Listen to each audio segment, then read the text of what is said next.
can you confirm reports that Education Secretary Sani Angara and the ICT Secretary Henry Aguda are on their way out? And how's the performance evaluation po ng ating mga cabinet?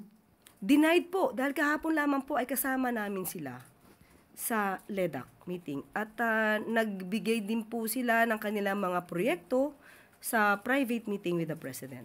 So, we denied. Okay, isa pa ma'am, follow-up lang. What does the President think about the performance of his cabinet this year despite yung sunod-sunod na pagbitiw ng kanyang mga cabinet following yung mga allegations sa corruption related sa flood control? So, paano po ma-rate ng Pangulong ating cabinet this year? Sa ngayon, nakikita po ng Pangulo na ang kanyang mga cabinet secretaries ay nagtatrabaho. Nakita naman natin, sunod-sunod ang kalamidad, sunod-sunod ang bagyo, pero nandiyan pa rin po at nakakatulong tayo sa ating mga kababayan.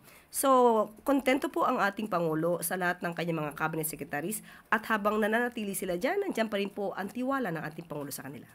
Pero ma'am, meron bang mga susunod na sisibakin or maalis sa pwesto? Sa ngayon, wala pa sa ating na ibibigay na anumang update. Wala pa po. That is the last question.